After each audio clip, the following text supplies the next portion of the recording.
There's opportunities that you have in this present moment that 5 days from now or even 5 years from now you potentially might not have. Clear out the room, I'm coming through. They wanna see what I'm about. Yeah, I got skills, do it for the thrill. I'm on a paper route. Extra, read about it. I'm today's trending topic.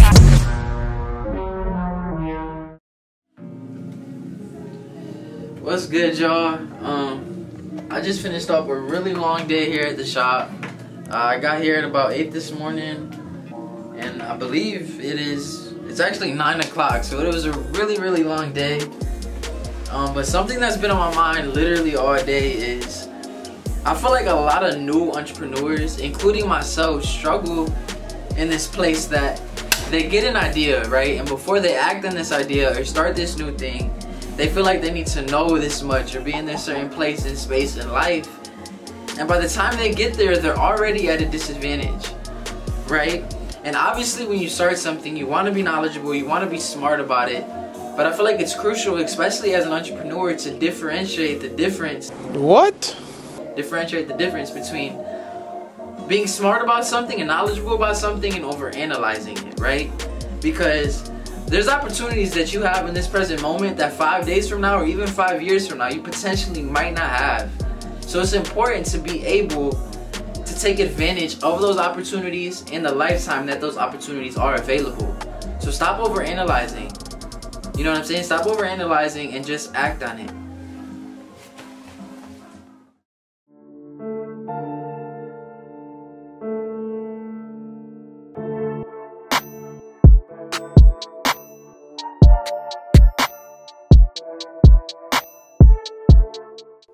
So as I just pointed out, that is his cowlick, and we're gonna go ahead and take down his hair with the grain. And right here I'm going with my one guard open, but you guys will see when we get into the fade it'll look a little bit lower, and that's because he has me take it down to a one guard closed.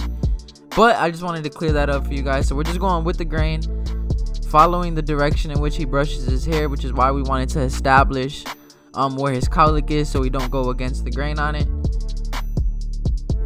And man, shout out to my dude Kenneth, Mr. Servant Finesse, for blessing me with this fire beat, man. If you guys are in need of some really good quality instrumentals for your music or content, hit up my dude, Mr. Servant Finesse. I'll link his IG and his music email down in the description. But yeah, man, thank you for showing love on this beat, bro. Keep doing what you do, because this beat is fire.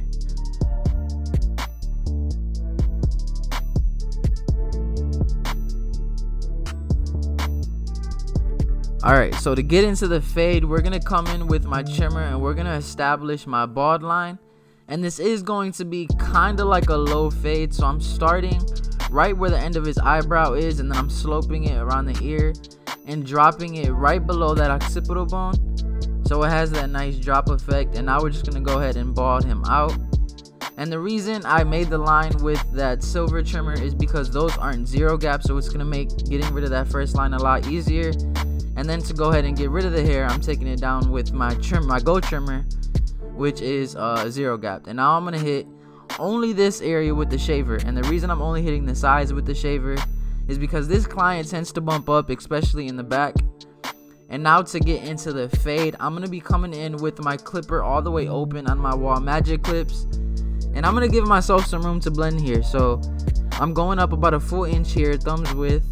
And I'm keeping that same exact shape that we created with that bald line. And you'll see me just continually go over the same spots to make sure that that guideline is a true clipper open, right? Especially with this hair texture, because it tends to coil up and be really tight. So I want to make sure that I'm brushing and going over the spot multiple times in order to get it to the desired length. And now to start getting rid of that line between that bald and that clipper open, I'm going to come in with my lever halfway open. And now I'm going to go ahead and close it up all the way. And that should pretty much get rid of the line, and then it's going to be a matter of detail. So right here, I'm just tapping at the line with it closed. And as I move up in that guideline, I'll go ahead and open up that lever. And you'll see me just work at it, right? Because hair is not going to cut perfectly the first time through unless they have a really good texture of hair that blends well. But for most of the time, you got to put in some detail and kind of have trial and error with it, right? So I'm going in right here, closed. and then you'll see me open that lever just slightly. And you can see as we just continue to work at that line, it starts to blend it out. And that's why it's important as well to make sure you're giving yourself space when creating these guidelines, so that way you can have a blend that is nice and gradual and not super compact, right? So now I'm going to come in with my one guard, and I went ahead and open up that lever all the way. And again, I'm going to go up about a full inch here, keeping that same shape where I drop it towards the back. And you'll see me kind of widen up that guideline a little bit towards the back, and that's just so I have a lot more room to blend, right? Because in the back we have more canvas, we have more headspace to work with, so I want to make sure that, again, I'm giving myself room to blend. And now right above that one guard open, I'm going to go with my two guard all the way open, and this will be the biggest guard that we use right here. I'm just trying to debulk as much as possible, so I went ahead and closed the lever just a little bit, and I'm trying to blend into that one guard close that we did on the top. And now it's just going to be a matter of blending down. So this is my two guard, I'm just trying to debulk. And now I'm going to come in with my 1.5 with the lever all the way open, and I'm just going to attack that dark spot that we see right here. So I'm going in open, and then you'll see me gradually start to close that lever. So right here I just went ahead and closed it up, and you can see right after we close it, it pretty much gets rid of that line. But then again, you know, we're super OCD about our detail, so we'll go back in detail after. And you want to make sure you're brushing all the hair back down in its natural direction. And now to go ahead and get rid of that last line, I'm going to come in with my half guard with the lever all the way open. And I'm going in open here, and you'll see me use a lot of the corner of the blade to go ahead and get rid of that line. So I'm going in open, and then I'm gradually closing that lever until the line is completely blended out.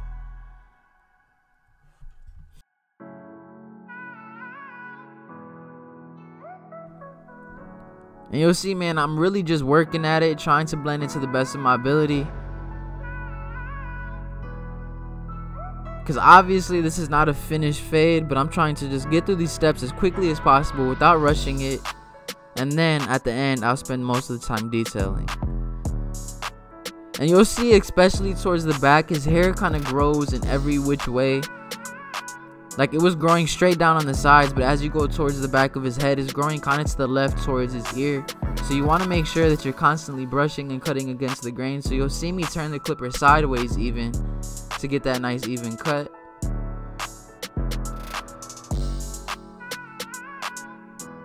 And now I went ahead and slapped down my one guard to go ahead and detail a little bit more, right? Trying to find those dark spots, get rid of them. So I'm going in open, closing the lever as needed, and brushing as I do so. So this is just a matter of detail at this point, because we got through all our steps, and now it's just time to fine-tune that blend. I even flipped that one guard around and go with the grains to go ahead and lay it down and smooth it out a little bit better. And as we just continue to detail, you'll see this blend start to look a little bit more polished, a little bit more fluid and consistent. And it's just a matter of staying patient. So one thing that I started doing on all my cuts recently is detailing with my Andis Masters. And the reason I wanted to go ahead and detail with the Andis Masters is because that lever opens up so wide that it allows me to go to even the two guard area with the corner of my blade and attack those dark spots as I'm doing right here. And I feel like it's really easy to detail with the Andis Masters, and that's why I've been using them recently. You know, it's kind of switch it up on myself, not let myself get too comfortable. But you can see me use the corner of the blade to go ahead and tap those dark spots, and that blend is coming together very nicely. So now we're gonna go ahead and come to this other side and do the same exact thing. And from this angle, you can really tell that we took it down lower than what I had did at the beginning, and that's because he wanted to go lower. He wanted the haircut to last a little bit longer, so I was like, all right, bet. We took it down to the one guard closed, and now we're gonna start the fading process just like we did on the other side. I'm going in with my clipper all the way open, dropping it towards the back, and you can see right there, I literally turned my clipper sideways to cut against the grain of his hair because his hair is going very aggressively to the left, as I just pointed out. So I'm trying to make sure that I'm cutting against the grain at all times, because not every canvas is perfect. Like, not every canvas, you know, the hair lays nicely. Some of them have a lot of indentations, have a lot of imperfections that you kind of have to maneuver around and execute on, right? So now I'm getting rid of that first line just like I did on the other side, going in closed and then gradually starting to open that lever.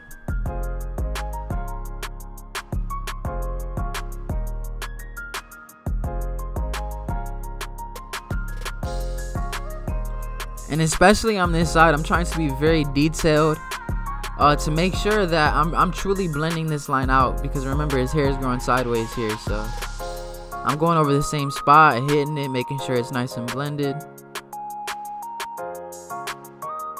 I'm pulling the skin up around his occipital bone, so go ahead and stretch it out.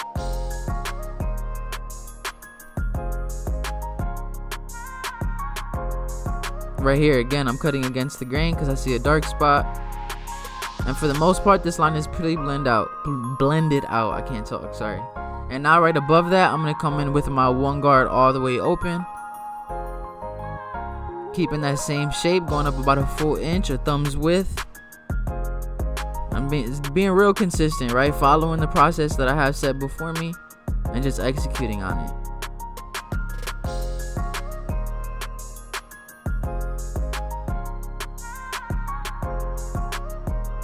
And now to go ahead and kind of lighten that line up between the clipper open and the one guard open, I close my lever. And this isn't going to get rid of the line, but it's just going to lighten it up and make it a little bit easier to get rid of when I come in with my half guard. And family, by the way, this week I'm going to be dropping another video where I share an idea that I have for the channel.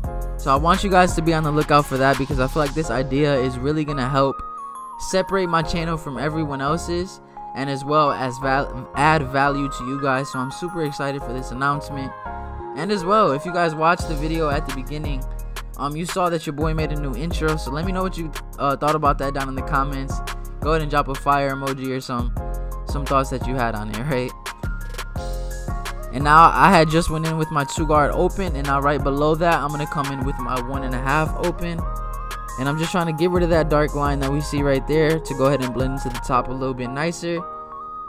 So I'm going in open and then closing it as needed. And as we do that, you can see how it starts to blend into the top very nicely.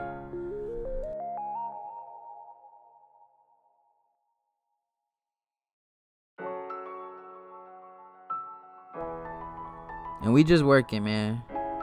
Trying to make sure that this blend is super nice. And now to go ahead and start getting rid of that last line, I'm coming in with my half guard once again. So I went in open, saw that it wasn't doing the job, so I went ahead and closed it. And I'm just tapping at that line, trying to make it as blurry as possible.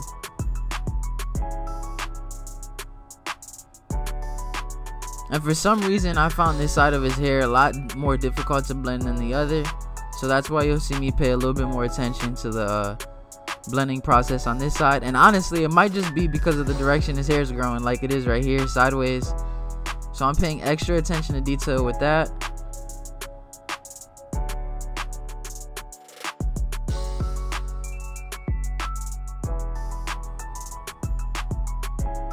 And now I'm gonna go ahead and do the same thing in the back. And you can see right here where I'm working, the hair is super dense right under his occipital bone.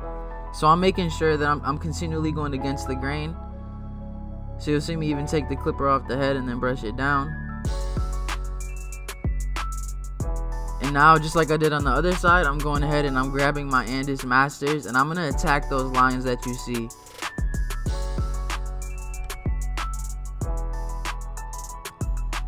And the reason it's so good to detail with the Andis Masters is because, as you can see, it's stretching that blend out and taking it from a more tight blend to a really spread out and gradual one. So you'll see me flip the clipper around and go with the grain, and that's just to go ahead and lay the hair down better on the sides. And then especially in the back, you're gonna see how well it just feeds through the hair and kind of just gets rid of those dark spots.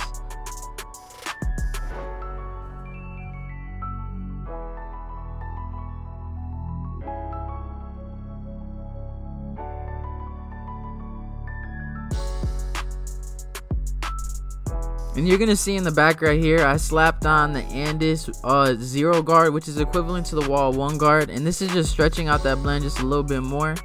And you can see how well it really just brings the blend together. And you also notice when I'm fading, I'm brushing the hair in the direction in which it naturally lays. And now to go ahead and get into the lineup, I'm going to go ahead and start in the middle of his forehead, and then I'm going to choose either the right or left side to work with. In this case, I'm going to move towards his left. And all I'm trying to do here is get it as sharp and as crispy as possible while keeping it as natural as possible. So I'm going to go ahead and move towards his left corner. And don't be afraid to take a step back and look at the client from the front. And now, to avoid me digging into that box too much, I'm going to go ahead and line it up. And then I'm just going to connect the 2 points.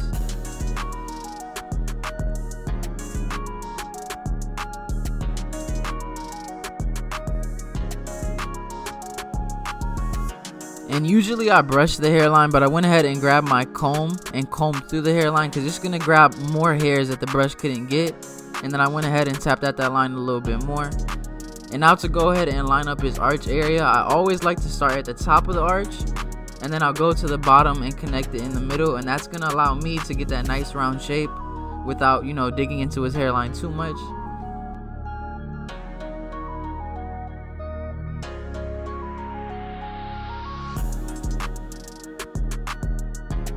And all I'm going to do is do the same thing on the other side.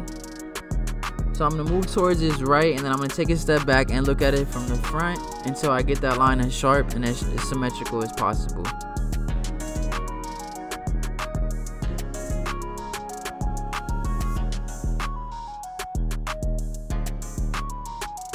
And you can see from this view right here, that lineup is pretty straight.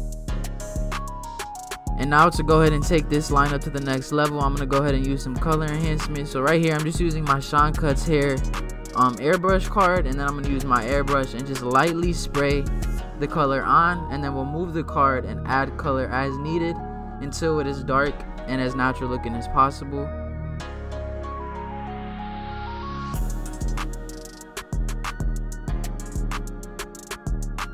Because the goal is just to enhance the haircut, not to make it look like it's painted on, right?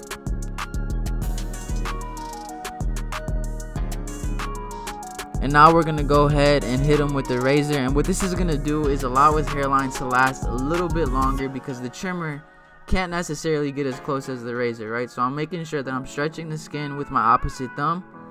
And then I'm just go ahead and get rid of all those hairs that the trimmer couldn't get. I'm going to have him tilt his head to the side, and then just tap at that line. So as you guys saw at the beginning, my man came in looking a little bit rough, but we went ahead and cleaned him up. YouTube, if you are new to the channel, make sure you hit that like and subscribe button, and go ahead and drop a comment. Let me know what you thought about this haircut. And while you're at it, make sure you follow me at Dre Clipperhands on IG, where I have a lot more dope content that I feel like will add value to you. But again, thank you for clicking on this video. I will catch y'all next time.